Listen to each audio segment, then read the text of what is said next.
एक कंपोनेंट के ऊपर टैक्स लगा देते होते थे, कुछ भी करेंगे उसके ऊपर टैक्स लगा देंगे। वो that led to actually cascading of taxes और double taxation in a major way, बड़े मेजर वे में वो डबल टैक्सेशन हो जाती होती थी। अब वो कैसे होती थी वो भी हम अभी अब डिस्कस करते हैं।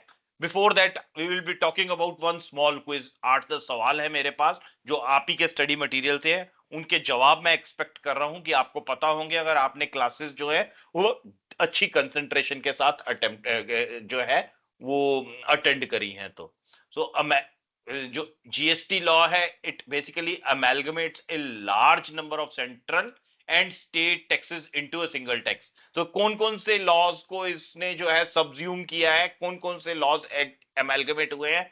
मुझे कोई 3 लॉज बता दो बच्चे आप लोग। मैंने 3 ही पढ़ाए हैं मेजर, बाकी तो छोटे छोटे हैं। तो कौन से 3 टैक्स लॉज को जो है वो हम अमेलगमेट करके अल्टीमेटली जो है जीएसटी लॉ बनाए हैं? बोलो। VAT sir, VAT, VAT, very good. CST, VAT CST, VAT VAT CST, okay. और excise duty, excise duty, excise duty. Very good. एक चौथा और बता दो कोई। जिस तो कस्टम, नो नो, नहीं, कस्टम्स नहीं, customs still is there, it is service tax. चौथा जो है वो सर्विस टैक्स है, ठीक है। एक्साइज एक्ट अलग होता होता था और सर्विस टैक्स जो है वो एक अलग चलता होता था। तो ये 4 मेजर जो हैं आपके एक्ट हैं जिनको अमेलगमेट या सब्ज्यूम करके जो है वो हमने जीएसटी बनाया है। तो ये टर्म्स आपने बच्चे साथ में याद रखनी है, सब्ज्यूम। ये नई नई अंग्रेजी की टर्म्स हैं और ये टर्म्स आज की डेट में भी आप अगर किसी इंटरव्यू में यूज करोगे तो नौकरी आपकी हो जाएगी। 2 साल बाद तो आपका इन पे वैसे ही कमांड हो जाएगा। सो इट मिटिगेट्स, मिटिगेट्स का मतलब होता है कम करना। इट मिटिगेट्स कैस्केडिंग और double taxation in a major way. वो कैसे होती है वो मैं अभी एक एग्जांपल के थ्रू आपको समझाऊंगा, कैस्केडिंग वाला जो क्या होता है। It paves the way for common national market. Pave the way means एक नया रास्ता बनाया है कॉमन नेशनल मार्केट के लिए। मींस अब हमारे पास एक कॉमन नेशनल मार्केट है। पहले मैंने आपको बताया ना कि हमारे जो है 2 स्टेट्स के अलग अलग जो रेट होते होते थे लोकल टैक्सेस के, लोकल सेल्स टैक्स कह लो या लोकल वैट कह लो, उनके रेट ही अलग अलग होते होते थे। लोकल वैट से पहले लोकल टैक्सेस सेल्स टैक्स होते होते थे। वहां पता चलता था कि फरीदाबाद में टैक्स जो है, फरीदाबाद का मतलब हरियाणा हो गया, हरियाणा में टैक्स जो है वो 8% है, यूपी में टैक्स 12% है। तो जो बंदा यूपी से सामान खरीदना चाहता है वो कह रहा है मैंने जरूर यूपी से खरीदना है, मैं यूपी के बॉर्डर ही तो है हरियाणा, मैं वहां से सामान खरीद लेता हूँ। वो यूपी से ना खरीद के सामान हरियाणा से खरीद लेता होता था। फिर वो कहता था कि यार बॉर्डर तो मेरे वाले शहर का है ना, बाकी जो यूपी तो बहुत बड़ा है और हरियाणा भी बहुत बड़ा है, तो मैं ये सामान जो है दूसरे शहरों में भी सस्ता बेच सकता हूँ, बिना टैक्स के भेज देता हूँ गाड़ी में। तो वो सब काम भी होता होता था हिंदुस्तान में कि बिना बिना टैक्स के ही जो है सामान इधर का उधर जा रहा है। क्योंकि जब जो है आपके पास चीटिंग करने का इंसेंटिव हो, मींस आपने 1 करोड़ रुपए का सामान जो है वो खरीदना बेचना है मान लीजिए एक महीने में, और टैक्स का फर्क जो है वो 4% का है, तो 4% का फर्क 1 करोड़ रुपए के ऊपर जो है, 1 करोड़ के ऊपर जो है 4% का फर्क जो है वो 4 लाख रुपए हो जाता है। तो 4 लाख रुपए के लिए वो बंदा कहता था किसी को 1,50,000 रुपए की रिश्वत देनी भी पड़ेगी तो दे देंगे, 3-3.5 लाख रुपए तो फिर कमा लेंगे। तो ये सब चीटिंग जो है इसको करने के लिए मोटिवेशंस थी। उन मोटिवेशंस को खत्म कर देना ही ऑब्जेक्टिव तरीका है काम करने का। अगर आप जो है रैशनलाइज्ड वे में बिजनेस नहीं करेंगे तो आप ऑब्स्टिकल्स क्रिएट करते चले जाएंगे, आप जो है अपने लिए मुसीबतें बनाते चले जाएंगे। इसीलिए ये बात सरकार को काफी लेट समझ में आई। 90s में इसलिए समझ में आनी शुरू होगी क्योंकि हमारी लिबरलाइजेशन पॉलिसी जो है वो 1991 से है। हम बिजनेस माइंडेड ही 91 से हुए, उससे पहले हम बिजनेस माइंडेड ही नहीं थे। उससे पहले हमारा जो सेटअप था that was more of A socialist setup. हम चाहते थे हर कुछ सरकार बना दे और सबको बराबर बांट दे, हमने क्या करना है। सारे के सारे संत स्वभाव के बनना चाह रहे थे, बट बिजनेस माइंडेड हम जो हैं वो 90s में हुए हैं। एंड बिजनेस माइंडेड होने की वजह से ही ये एफिशिएंसीज डेवलप हुई है। अब अगर कॉमन नेशनल मार्केट हो गई, जो डबल टैक्सेशन या कैस्केडिंग इफेक्ट है ये टैक्सेस का खत्म हो गया, तो इसकी वजह से आपके टैक्सेस का जो बर्डन है वो रिड्यूस होना शुरू हो गया, आपकी टैक्स में रिडक्शन हो गई, टैक्स आपके रिड्यूस हो गए। अब जब टैक्स रिड्यूस हो गए तो यानी कि आपका प्रोडक्ट जो है वो कॉम्पिटिटिव प्राइस पे हो गया, वो सस्ता हो गया, तो आप उसके बारे में मीन्स आप कंपीट कर सकते हो, आप जो है उसको इंटरनेशनल मार्केट में भी बेच सकते हो। मीन्स डोमेस्टिक मार्केट में तो आपके कंज्यूमर बढ़ेंगे बढ़ेंगे, आप इंटरनेशनल मार्केट में भी भेज सकते हो। डोमेस्टिक मार्केट में कंज्यूमर क्यों बढ़ेंगे, हमने इकोनॉमिक्स पढ़ी हुई है, इकोनॉमिक्स में लिखा हुआ है कि अगर प्रोडक्ट सस्ता होगा तो उसकी डिमांड जो है वो बढ़ जाएगी, मीन्स प्राइस रिड्यूसेस और उसकी जो डिमांड है सब अचानक से बढ़ जाती है। Until and unless they are inferior goods, means अगर गिफिन गुड्स हैं, गिफिन गुड्स आपने पढ़े होंगे, गिफिन या इंफीरियर गुड्स, उस केस में ऐसा नहीं होता, बट नॉर्मल कोर्स के गुड्स में ऐसा ही होता है। तो आपने जब टैक्सेस कम करे तो प्रोडक्ट की कीमत कम हो गई, प्रोडक्ट की कीमत हो गई तो उसकी डिमांड बढ़ गई, डिमांड बढ़ गई तो कंजम्पशन बढ़ गई, कंजम्पशन बढ़ गई तो आपका जीडीपी बढ़ गया, क्योंकि जीडीपी जो है वो और तो कुछ नहीं, कंजम्पशन ही तो है, आपकी इकोनॉमी बड़ी होने शुरू हो गई। जब आपकी इकोनॉमी बढ़ने लगी तो आपके पास जो है उस सामान को बनाने के लिए आपने और बेहतर मशीनें यूज करी, बेहतर मशीनें यूज करी, इकोनॉमीज ऑफ स्केल आया, वो और सस्ती होनी शुरू हो गई। तो जो आपकी रिचनेस है, जो अमीरी है, जैसे गरीबी के लिए विशियस सर्कल ऑफ पॉवर्टी कहते हैं, वैसे ही अमीरी के लिए, रईसी के लिए जो है we tend to call it again, it is a cycle of richness also, which is virtuous cycle of richness। जैसे vicious cycle of poverty है, वैसे ही virtuous cycle of richness है। आप अमीर क्यों हैं, क्योंकि अमीर है, अमीर हैं तो आपको किराए भी आ रहे हैं, आपको पैसे पे ब्याज भी आ रहा है, आप खुद भी काम कर रहे हैं, आपके बच्चे भी काम करना शुरू कर देते हैं, आप हर तरफ से पैसा कमा रहे हैं, आप अमीर हो रहे हैं। आप गरीब क्यों हैं, क्योंकि आप गरीब हैं, आपके खर्चे ही खर्चे हैं। तो ये this is just matter of like कि आप रिच हैं या आप पुअर हैं, जो हैं उसी में आगे आप बढ़ते चले जाते हैं।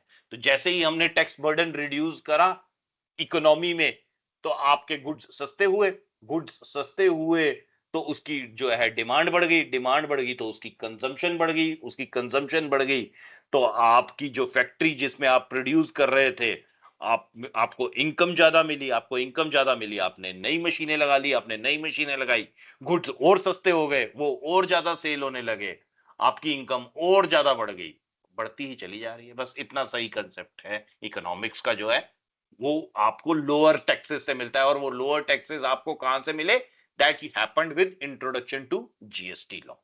अब हम एक छोटी सी जो है वो कुछ एक सवाल है वो करेंगे, उसके बाद हम आगे बढ़ते हैं। वो छोटे से सवाल दे, यहाँ पे गलती से पेज नंबर 19 लिखा हुआ है स्टडी मटेरियल में, it is not page number 19, instead it is page number 11। तो ये ऐसी क्विजेज जो हैं आप खुद पे खुद पढ़ते जाओ और करते जाओ, ये पहले चैप्टर की ही क्विज है। मैंने पढ़ाया आपको जो है वो बीच में से एक जिस्ट न्यूक्लियस पढ़ाया है जीएसटी का, but this is a quiz which this quiz should cover each and every question जो हमने अभी तक पढ़ा है। तो इसका जो है क्विज कहाँ है, ओ ये विजिबल है जी क्विज। Yes sir. तो ओवरऑल Yes, sir. 19 ही है Yes, sir. Page, overall page 19 ही है, बट यहाँ जो पेज दिखेगा वो आपको 11 नंबर पेज दिखेगा इसका, इसलिए मैं 11 कर रहा हूँ। So, who is empowered to make laws for the matters containing in list second of schedule 7 of the Constitution of India? 3 list बताई थी मैंने State आपको। government. Very good, state Sir, government. तो आपकी जो है वो लिस्ट 3 किसको कवर करती है? सर कॉन्करेंट है वो, स्टेट को भी कॉन्करेंट और है, तो कॉन्करेंट कौन सी हो गई? यहाँ पर कॉन्करेंट नहीं दिया हुआ, यहाँ सी हो जाएगा उसका answer, both central and Yes. State government. ठीक है जी, concurrent is very good that you remember it. तो नौकरी लेने के लिए हमने सेंट्रल स्टेट नहीं बोलना, वहां हमने कॉन्करेंट बोलना है, ठीक है ना। So when did GST come into affect in India? GST कब से है इंडिया में, ये भी मैंने बोली है आपको जो है। वेरी गुड, 1 जुलाई 2017, 1 जुलाई 2017 से ये जो है हमारा लागू हुआ है जीएसटी। ठीक है जी। अच्छा, ये टर्म हमने अभी तक यूज नहीं करी है क्लास में। Indirect taxes are regressive in nature, progressive in nature, suppressive in nature और नन ऑफ दीज। तो यहाँ रिग्रेसिव इन नेचर क्या होता है? रिग्रेसिव बच्चे सर जिदा इनकम ਜਿਹੜੀ टैक्स है ਜਿਹੜਾ इक्वल रेट ਤੇ ਹੋਊਗਾ। सर इट मीन्स इतने इफेक्ट नहीं पैंदा कि ਜਿਹੜਾ ਟੈਕਸ ਪੇ ਕਰ ਰਿਹਾ ਆ ਕਿ ਉਹ ਰਿਚ ਹੈ ਜਾਂ ਪੂਅਰ ਹੈ। ਇਹ ਸਾਰੀ ਕਦਾ ਬੇਸ ਜਿਹੜਾ ਇਹਦਾ ਸੇਮ ਰਹਿੰਦਾ ਹੈ। ਇਹ ਸੇਮ ਹੈ। ਇਹਦੇ ਵਿੱਚ ਸਭ ਗਧੇ ਘੋੜੇ ਇੱਕੋ ਰੇਟ ਤੁਲਦੇ ਨੇ। ਇਹਦੇ ਨਾਲ ਵਿੱਚ ਕੋਈ डिफरेंशिएशन नहीं है। सो that is why it is regressive. Regressive means ये आपको पीछे लेके जाता है इस तरह का टैक्स। जो प्रोग्रेसिव है वो सबसे अच्छे होते हैं, मगर प्रोग्रेसिव टैक्स जो है वो सिर्फ इनकम पे चार्ज होते हैं। तो income tax is a progressive tax. हैं वो प्रोग्रेसिव होते हैं, जो इनडायरेक्ट टैक्स होते हैं वो जनरली रिग्रेसिव होते हैं। तो ये रिग्रेसिव, ठीक है जी। One of the following is not an example of indirect tax types. वो कौन सा है इसमें? चौथे का आंसर क्या होगा? Income tax. Income tax. Very good, very good. Income tax is a direct tax. In case of indirect tax, impact and incidence of tax can fall on different persons. It is never actually on one person. So levy of indirect tax on goods and services may lead to inflation. Very good, very good. तो यही है कि आपका जो indirect tax है अगर वो reduce हो जाता है तो आपकी इन्फ्लेशन भी रिड्यूस हो जाती है। This is what happened when GST was introduce, क्योंकि आपके टैक्सेस जीएसटी आने से जो आपके टैक्सेस का ओवरऑल कॉस्ट है जो बियर करना पड़ता है कंज्यूमर को, वो कम हो गया। उसके कम होते ही इन्फ्लेशन रिड्यूस हुई। उस इन्फ्लेशन की वजह से जो एडिशनल इनकम मिली बंदे को, उसने उस इनकम से और कंजम्पशन करी, विच वाज गुड फॉर और गुड फॉर ओवरऑल इकोनॉमी। तो लेवी एंड क्वेश्चन सर, जैसे कि आपने कहा कि रिग्रेसिव टैक्स जो होते हैं बंदे को पीछे लेकर जाते हैं और प्रोग्रेसिव अच्छे होते हैं। तो सर कैसे हुआ? और ये तो इकोनॉमी को आगे लेकर जा रही है ना जीएसटी और इनडायरेक्ट टैक्स, क्योंकि टैक्स हमें कम पे करना पड़ रहा है। कम तो पे करना पड़ रहा है बेटा, मगर प्रोग्रेसिव जो है, एक्चुअली टर्म प्रोग्रेसिव और रिग्रेसिव है ना, ये खाली इकोनॉमिक टर्म नहीं है। This is more of A socio economic term. मतलब टेक चीज आगे तो लेकर जा रही है, बट वो इकोनॉमी को एज सच आगे लेके जा रही है। मतलब इंडिया आगे बढ़ रहा है। जो रिग्रेसिव है that is basically for the tax payer. जो टैक्स पे कर रहे हैं उसको तो वो पिंच करता है ना। जो बंदा कम कमा रहा है उसको भी उसी रेट पे टैक्स लगाना, और जो बंदा ज्यादा कमा रहा है उसको भी उसी रेट पे टैक्स लगाना। So that is basically some sort of injustified thing, और कुछ नहीं है। It's some sort of injustification. Economy तो दोनों से ही प्रोग्रेस होएगी, क्योंकि जब टैक्सेस आएंगे इकोनॉमी में तो उस केस में टैक्सेस आएंगे तो वो जो है वो स्पेंड तो होंगे ही। अब वहां पर वो कैसे टैक्स स्पेंड होते हैं वो भी डिपेंड करता है। अगर वो वहां पे भी बड़ी प्रोग्रेसिव स्पेंडिंग है कंट्री में, कि जो टैक्सेस हैं they are spent more on the people who need more, जिनको कम जरूरत है उनके ऊपर टैक्सेस स्पेंड नहीं किए जाते। मींस फूड सब्सिडी भी दी जाती है। तो मतलब वो तो कुल मिला के हर एक चीज जो है वो एग्रीगेट में देखनी पड़ती है। जब प्रोग्रेसिव टैक्सेस की बात करते हैं तो इनकम टैक्स प्रोग्रेसिव है। आप आज 18-19 साल के हो गए हो। अगर आप 18-19 साल के हो गए हो और हो सकता है कि आप जो है वो शॉप पे काम करने जाओ, means everybody may not be that lucky कि वो जो है अपने पेरेंट्स की कमाई ही खा रहा हो। 18-19 साल में आपकी जॉब लग गई, आप जॉब में जा रहे हो और आपको सैलरी मिल रही है। सैलरी भी आपको कोई बहुत ज्यादा नहीं मिलती। दुकान पे जाते हो 10,000 रुपए महीने की तनख्वाह देता है। और अगर वो टैक्स भी रिग्रेसिव होता तो 10,000 रुपए की सैलरी के ऊपर पता चलता 10% टैक्स वो भी चार्ज कर लेते होते। तो आप साल में एंड में आप कहते कि यार तनख्वाह तो साल में 1,20,000 रुपए मिलती है, बट टैक्स कट के 1,08,000 ही रह जाते हैं। How bad it would have been for that person. दूसरी तरफ एक बंदा जो है वो 50 लाख रुपए कमा रहा होता, वो कहता मेरे 5 लाख कट के मुझे 45 लाख मिल जाते हैं, तो दोनों जो है वो इक्वेट हो गए, तो वो टैक्स रिग्रेसिव हो जाता। अब आज की डेट में क्या होता है, आज की डेट में आपकी तनख्वाह अगर 12 लाख रुपए तक की है तो आपको कोई टैक्स नहीं देना है। वही आपकी तनख्वाह जैसे ही 20 लाख हो जाएगी तो आपको अच्छा खासा टैक्स बन जाएगा। आपकी सैलरी जैसे जैसे बढ़ती चली जाएगी, आपका टैक्स जो है वो वैसे वैसे बढ़ता चला जाएगा। तो वो जो है वो प्रोग्रेसिव टैक्स है कि अगर टैक्स आप ज्यादा दे, मींस आपकी कमाई एक लिमिट के बियॉन्ड है तो आपको टैक्स ज्यादा चार्ज किया जाए। वैसे ही हो सकता है कल को जब इकोनॉमी डेवलप हो जाती है हमारी, या डेवलपमेंट की तरफ हम बढ़ रहे हैं, no we are a country जहां पर जैसे टैक्सेस में ये जीएसटीएन नेटवर्क की मैं बात कर रहा हूँ, जीएसटीएन की, ऐसी ही कोई कंपनी बना दे सॉफ्टवेयर ही कि आपका जो अब सारी की सारी सेल परचेज आज की डेट में हम कर रहे हैं तो वो यूपीआई के थ्रू कर रहे हैं, तो यूपीआई के बेसिस पे ही आपका जो है बिल बन जाया करेगा कि आपका नाम बताओ जी, आपके परमानेंट अकाउंट नंबर से आपका नाम आ जाए, आपकी इनकम सामने दिख जाए, जैसे ही इनकम दिखे आपका टैक्स किस ब्रैकेट पे होना चाहिए वो दिख जाए, आपका जीएसटीएन भी अलग अलग रेट्स पे चार्ज होना शुरू हो जाए। यू नेवर नो नॉलेज जो है वो कहां ले जाएगी, फिर वो बहुत जबरदस्त प्रोग्रेसिव हो जाएगा। तो प्रोग्रेसिव या रिग्रेसिव एक छोटा सा सबसेट है इस वाले के लिए। इससे कंट्री की प्रोग्रेस का जो है वो तो 4 चीजें एग्रीगेट में करेंगे तो पता चलेगा ना।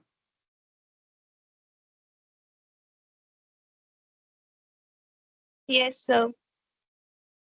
इसके ऊपर डिटेल में कभी बैठेंगे अलग से तो बात करेंगे, अब इस पे सारा टाइम, अदरवाइज मेरा फेवरेट सब्जेक्ट है जिसको छेड़ दिया आपने, अदरवाइज मैं 1 घंटा इसी में बोल सकता हूँ, बट हमारे एग्जाम में कुछ नहीं आना तो मैं ज्यादा नहीं बोलूंगा, हम यहाँ से आगे चुपचाप चलते हैं।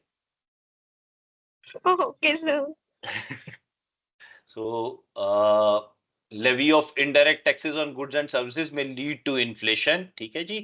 Levy and collection of central indirect taxes are dealt by, हाँ जी, indirect taxes कौन deal करता है? CBIC। Central CBIC क्या होती है? Full form बोलो। Central Board of Indirect Taxes and customs, indirect taxes and customs, ठीक है जी। In pre-GST regime, excise duty has been levied by which government, whereas VAT has been levied by which government? एक answer तो इन्होंने दिया ही हुआ है, central and state. Very good, एक answer तो इस क्वेश्चन में लिखा ही हुआ है। तो cascading of tax, cascading effect of tax means, किसका क्या मतलब होता है कैस्केडिंग टैक्स का? Tax on tax. Tax on tax, very good, very good. So who is empowered to make laws for